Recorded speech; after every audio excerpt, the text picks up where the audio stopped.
ये प्रश्नावली का पहला सवाल। ये क्या बोल रहा है? समांतर श्रेणी 121, 117, 113 का कौन सा पद सबसे पहला ऋणात्मक पद होगा? तो मान लिए, माना nवां पद क्या होगा? ऋणात्मक होगा। ऋणात्मक होगा। जब वह nवां पद ऋणात्मक होगा तो क्या होगा? वो जीरो से क्या होगा? छोटा होगा। तो nवां पद क्या हो गया? an क्या होगा? जीरो से छोटा होगा। इसको कैसे लिख सकते हैं? a प्लस n-1 d बराबर छोटा है जीरो से। अब श्रेणी से a पहला पद निकाल लिया तो पहला पद क्या है? 121। d निकाल लिया तो d आया 117 माइनस 121 बराबर आ गया -4। अब देख रहे हैं कि -4 है, d क्या है? -4 है, मतलब छोटा है जीरो से, और -4 है मतलब श्रेणी घटती जा रही है, और घटती जा रही है तो एक जगह क्या होगा? जीरो होगा कहीं ना कहीं मान, फिर इसके बाद क्या होगा? ऋणात्मक मान शुरू हो जाएंगे। तो सबसे पहला पद, तो जीरो के बाद जो आएगा पद, पहला पद ऋणात्मक, उसी पद को हमें क्या करना है? निकालना है। तो ये सब मान रखे, इसमें रखे, तो ये हो गया 121 प्लस n-1, d की जगह क्या रख दिया? -4, छोटा है जीरो से। तोड़े तो ये हो गया 121, ये हो जाएगा -4n, ये हो जाएगा +4, छोटा है जीरो से। ये हो गया 125 -4n, जीरो, ये 25 से 60 चला जाएगा तो हो जाएगा 4n माइनस 125। ये कर दिया। 4 का क्या कर दिया? 4 का भाग देने पर, 4 का जब भाग दिया, और दूसरा ये देखा, जब ये माइनस दोनों कट जाएंगे, ये 4n ऐसा और 125, तब चिन्ह क्या हो जाएगा?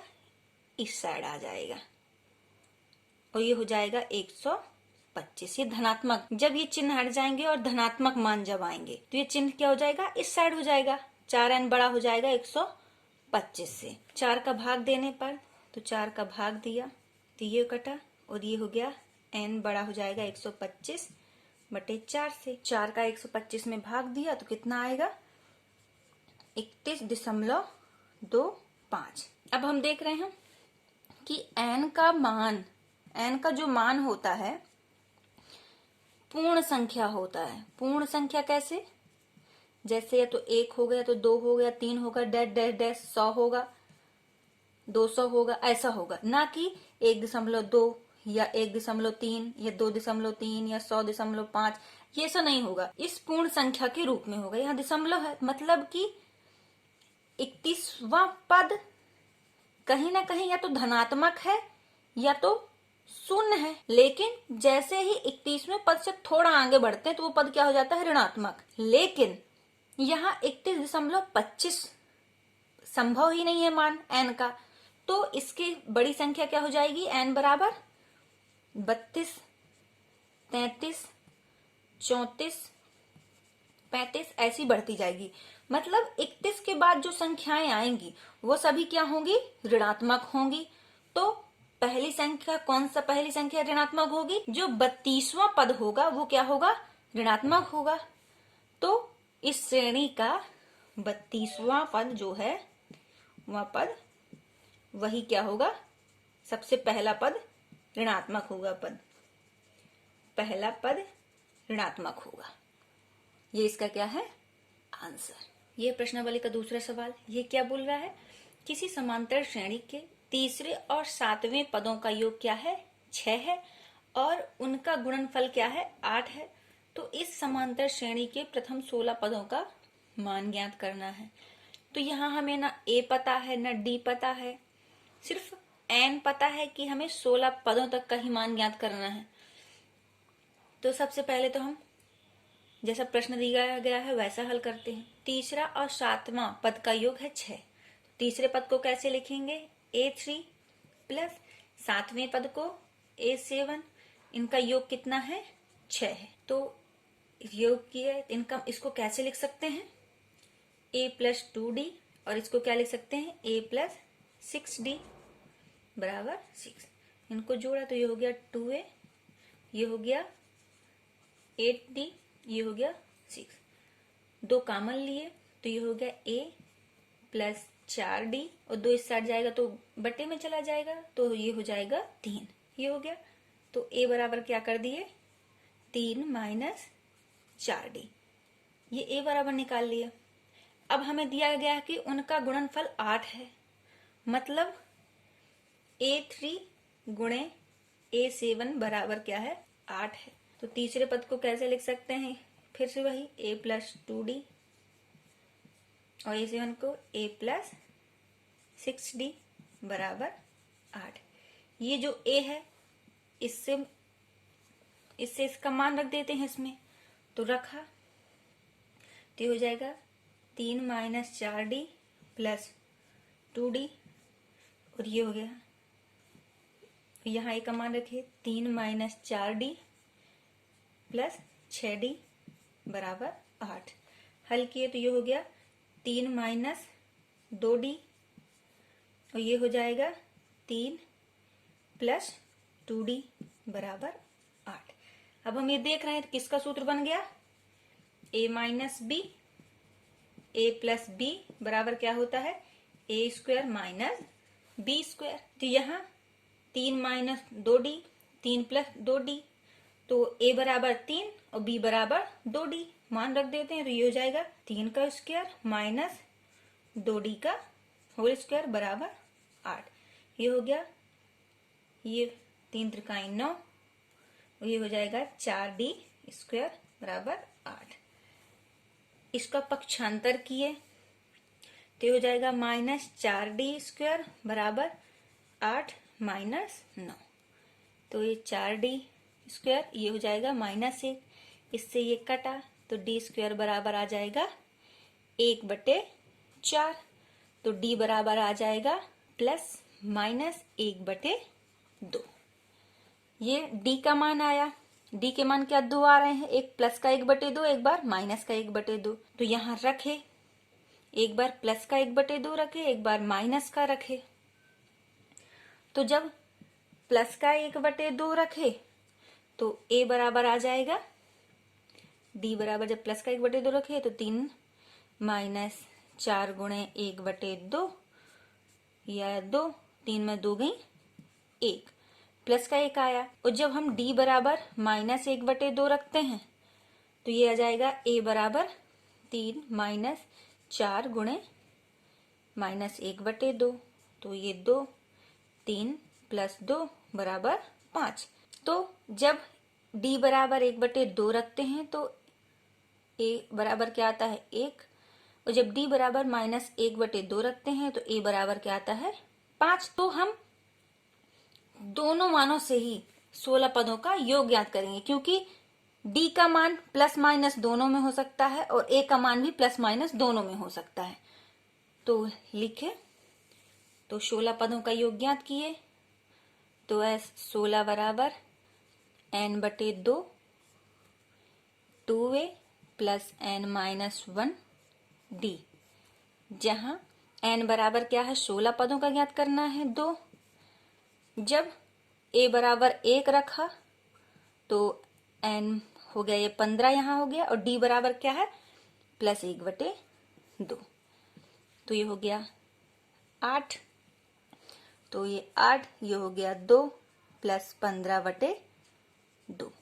एलसीएम लिए तो ये हो गया 8, 2 दूनी 4, 15 4 19/2, तो 2 चौको 8, तो ये हो गया 19 चौको 76।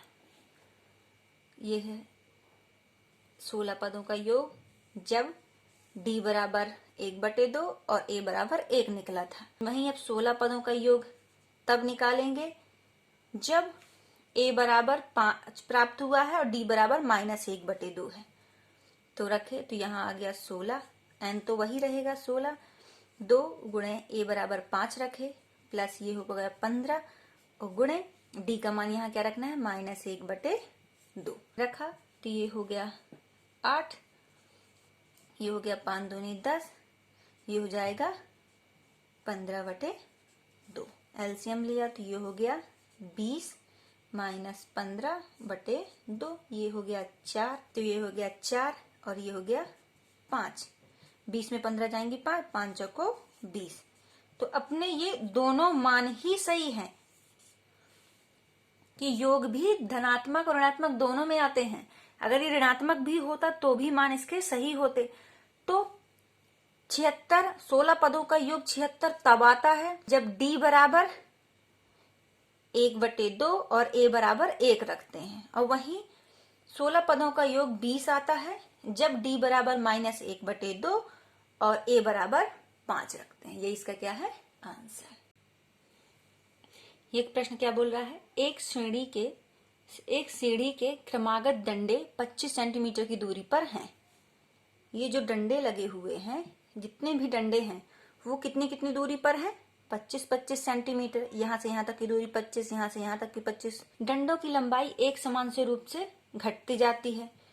ये पूरा डंडा जो ऐसा है ये 45 है, फिर ये इससे कम है, ये इससे कम है, ये इससे कम है, और जो सबसे लास्ट में लगा है वो कितना है? 25 सेंटीमीटर है। और सबसे ऊपर वाले डंडे की जो लंबाई 25 सेंटीमीटर है और सबसे निचले वाले की कितनी है? 45 है। और यदि ऊपरी और निचले डंडे के बीच की दूरी यदि 2 सही 1/2 मीटर है, तो डंडे को बनाने के लिए लकड़ी की कितनी लंबाई की आवश्यकता होगी? मतलब हमें टोटल लंबाई कैसे ज्ञात करना है? ये भी, क्योंकि ये भी लकड़ी ही है, और ये जो डंडे हैं इनको बनाने में योग ज्ञात करना है, मतलब कितनी लकड़ी लगेगी उसकी लंबाई ज्ञात करना है। तो सबसे पहले तो निकाल लिए। हमें पता है इस डंडों की टोटल लंबाई ज्ञात करनी है। तो ये पहला क्या है? 45 सेंटीमीटर। ये वाला क्या दिया गया है? 45 सेंटीमीटर। फिर ये क्रमागत रूप से घटती जा रही है, और जो सबसे लास्ट वाला है डंडा वो कितना है? 25 सेंटीमीटर है। तो कहीं ना कहीं क्या है? पहला पद ये है, और जो लास्ट पद है an या l वो क्या है? 25 है। दूसरा, अब यहां हमें तो n तो प्राप्त नहीं है, कि टोटल डंडों का योग कर लें तो उसका मान निकल आए। तो n ना हमें n पता है, तो अब n को निकाले मतलब डंडों की संख्या आगे निकालेंगे। जब डंडों की संख्या निकल आएगी तो उसकी टोटल लंबाई ज्ञात करेंगे, मतलब उनको सबको जोड़ देंगे, तो जो जोड़ आएगा, योग आएगा, वही उसकी टोटल क्या हो जाएगी? लंबाई। तो डंडों को कैसे निकालेंगे? डंडों की कुल संख्या जो है, डंडों की संख्या कुल सभी डंडों के बीच की दूरी, कुल सभी डंडों के बीच की दूरी मतलब जो सबसे ऊपर डंडा होगा और जो सबसे नीचे डंडा होगा उसके बीच की दूरी, बटे जो ये दो डंडे हैं इनके बीच की दूरी, बटे दो डंडों के बीच की दूरी प्लस 1। ये प्लस 1 सूत्र में क्यों आता है? क्योंकि जो नीचे एक डंडा होगा उससे ही जो आगे डंडे बढ़ रहे हैं उनके बीच की दूरी निकालेंगे। ये डंडा अगर नहीं होगा तो हमें कैसे पता चलेगा कि इसके उसके बीच की दूरी क्या है? तो एक आधार तो होगा ही होगा। तो एक डंडा जब पहले से होगा तो ये प्लस 1 इसमें जोड़ देंगे और बाकी डंडों की लंबाई फिर निकल आएगी। सभी डंडे हैं, उनके बीच की दूरी टोटल क्या है? 2 सही 1/2 मीटर, और जो दो डंडे हैं उनके बीच की दूरी क्या है? 25 सेंटीमीटर प्लस 1। तो हमें पता है कि एक मीटर है, एक सेंटीमीटर है, तो कटेगा नहीं। तो या तो इसको सेंटीमीटर में बदल दें या तो इसको मीटर में बदल दें। तो इसको क्या कर लेते हैं? सेंटीमीटर में बदल देते हैं। तो सेंटीमीटर में कैसे बदल देंगे? 1 मीटर बराबर कितना होता है? 100 सेंटीमीटर। तो ये हो जाएगा 2 दूनी 4 1 5। 5/2 मीटर बराबर क्या हो जाएगा? 100 गुणे 5/2। तो ये हो गया 50। तो ये 25 मतलब 250 सेंटीमीटर। तो ये हो गया 250/25 प्लस 1। तो ये हो जाएगा 10। तो 10 1 11। तो जो डंडे हैं टोटल कितने हैं? 11 हैं। 1 2 3 4 5 6 7 8 9 10 और एक ये क्या हो गया? 11। तो टोटल डंडे क्या हैं? 11। तो n बराबर हमें क्या प्राप्त हो गया? 11। तो 11 डंडों की टोटल लंबाई हमें ज्ञात करनी है। तो या तो हम उसे कह सकते हैं सभी डंडों का योग ज्ञात कर लेंगे, तो हो जाएगा n/2। और जब हमें पहला पद दिया गया हो, लास्ट पद दिया गया हो, तो उसका सूत्र क्या होता है? a + l। तो n बराबर 11 रखे बटे 2, a बराबर क्या है? 45, l बराबर क्या है? 25। तो 11/2 ये हो गया 0 4 ये 7, तो ये हो गया 35। तो 11 गुणे 35 बराबर हो गया 385। अब ये लंबाई ज्ञात कर रहा है और ये सब क्या इसमें थे? सेंटीमीटर में, तो ये भी क्या हो जाएगी? सेंटीमीटर। तो डंडों को बनाने के लिए कुल लकड़ी की लंबाई कितनी होगी? 385 सेंटीमीटर। यही इसका क्या है? आंसर। यह प्रश्न क्या बोल रहा है? एक पंक्ति के मकानों को क्रमागत रूप से संख्या 1 से 49 तक अंकित किया गया है। तो दर्शाइए कि x का एक ऐसा मान है कि x से अंकित मकान से पहले के मकानों की संख्याओं का योग उसके बाद वाले के मकानों की संख्याओं के योग के बराबर है। तो x का मान ज्ञात कीजिए। तो मकान टोटल कितने हैं? 1 2 3 ऐसे बढ़ रहे हैं और कितने हैं? 49 हैं। टोटल 49 हैं। तो इस संख्याओं में x ऐसा कोई पद है, मतलब x ऐसी कोई संख्या है, x ऐसा कोई मकान नंबर है जिसमें इसके पहले जो अंक हैं, जैसे इसके पहले क्या आ जाएगा? -1, ये -2, ऐसे डेश जो पहले है यहाँ 1 से शुरू होगा और x माइनस तक जाएगा। तो इन सभी संख्याओं का योग इसके बाद जो मकान आएंगे x+1, x+2 और डेश 49। प्रश्न क्या बोल रहा है कि जो ये यहां से यहां तक है इनका योग x से जो पहले घर हैं, मकान है, उनका योग। तो यहां से यहां तक मकान कितने हैं?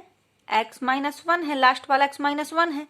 तो x-1 पदों का योग जो है वो जो x+1 है से लेकर 49 तक है उन पदों के योग के क्या है? बराबर है। लेकिन हमें ये पता तो नहीं है कि ये कौन सा पद है। x+1 का जो रियल नंबर है वो हमें तो पता नहीं है। तो यहां से यहां तक का योग निकालने के लिए हमें टोटल योग में इतना क्या करना होगा? घटाना होगा।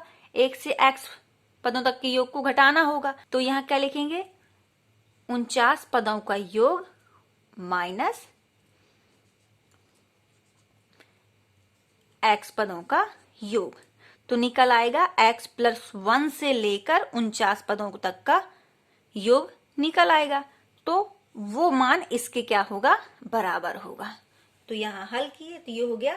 तो ये हुआ x-1 बराबर हो जाएगा s49 माइनस sx। तो इसको कैसा लिखे? n बराबर क्या है? x-1/2, 2a प्लस n की जगह रखेंगे x-1 माइनस 1, d बराबर 49 को कैसे लिखेंगे? 49/2, 2a प्लस n की जगह 49 माइनस 1, d और माइनस n की जगह x/2, 2a plus x-1 d। इनको हल किया तो ये हो जाएगा x-1/2, 2a, ये प्लस ये हो जाएगा x-2 d, ये हो जाएगा 49/2, 2a plus 48 d minus x/2, 2a plus x-1 d। अब हमें पता है कि मकानों की कुल संख्या क्या है? 1 से लेकर 49 तक है। मतलब श्रेणी अपनी क्या है? 1 2 3 डैश 49। तो इसमें पहला पद क्या है? 1 है, a बराबर क्या है 1 और d बराबर क्या है 2 माइनस 1 बराबर 1, तो वो भी मान रख दिए। तो ये हो गया x माइनस 1/2, 2 a का मान 1 है गुणे 1 प्लस x माइनस 2, d का मान भी क्या है 1, 49/2, 2 a का मान क्या है, a का मान क्या है 1 प्लस 48 गुणे 1 माइनस x/2, 2 गुणे 1 प्लस x माइनस 1, 1। ये हो गया x माइनस 1/2, ये 2, ये हो जाएगा प्लस x माइनस 2 बराबर ये हो जाएगा 49/2, ये हो जाएगा 2 प्लस 48 माइनस x/2, ये हो जाएगा 2 प्लस x माइनस 1, तो ये हो जाएगा x माइनस 1/2 गुणे ये 2 से 2 कट गया तो हो गया x, ये हो गया 49/2, ये हो गया 50 माइनस x/2 गुणे ये हो जाएगा 2 में से 1 गई x प्लस 1/2, तो ये हो गया 25, इसका गुणा किए तो ये हो गया, ये हो जाएगा x² माइनस x/2, ये हो जाएगा, ये इस साइड आ जाएगा, ये हो जाएगा,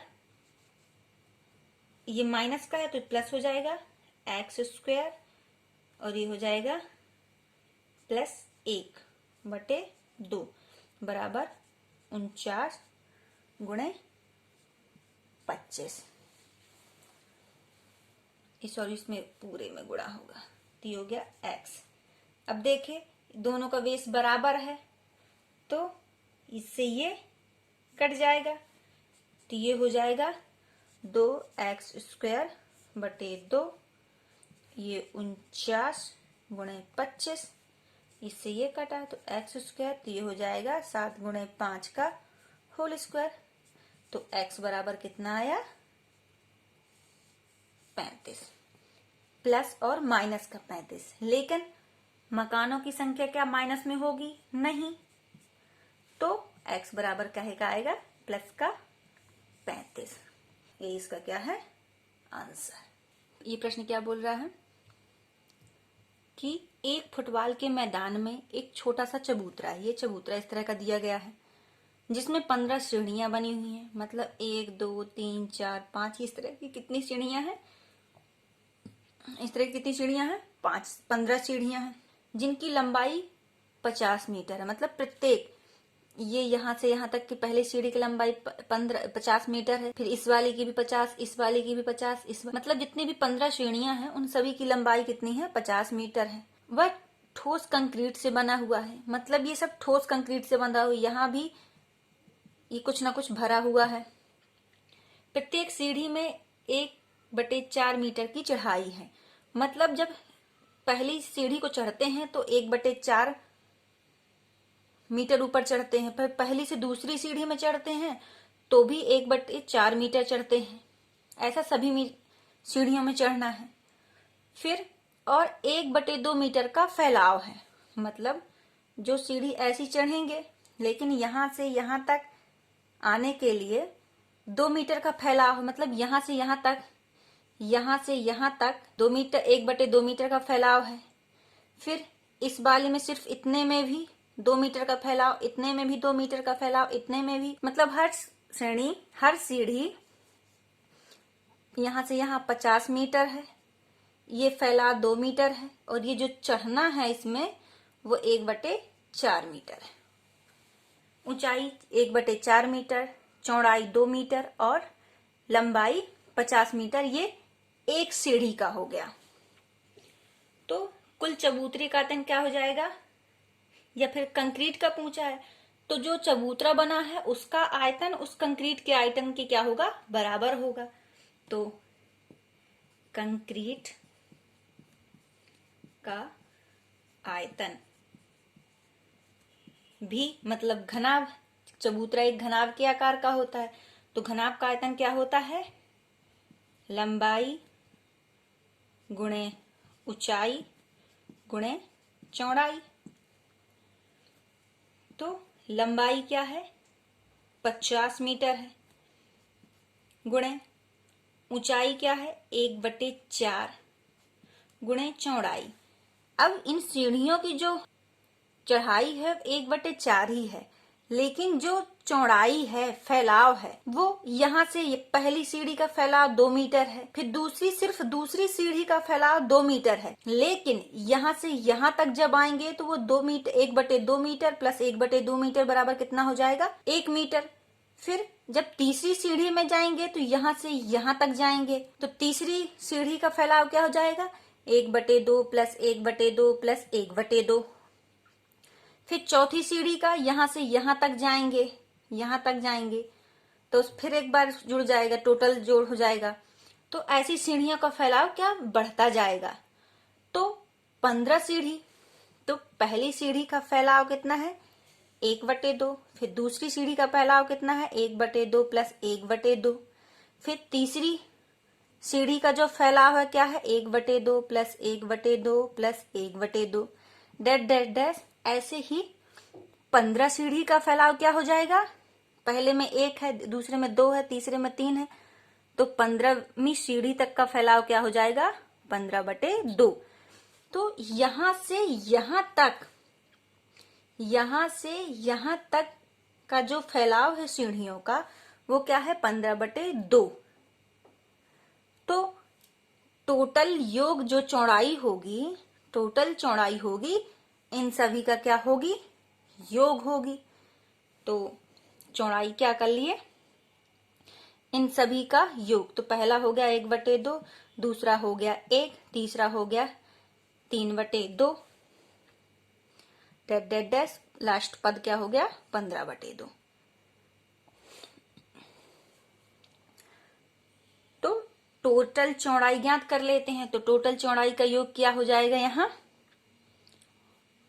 n/2, पहला पद भी दिया गया है, लास्ट पद भी दिया गया है, तो पहला प्लस लास्ट पद का योग जो हो गया 50 गुणे 1/4 गुणे n का मान क्या है 15 सीढ़ियां हैं तो 15/2, a का मान क्या है 1/2 प्लस l का मान क्या है 15/2।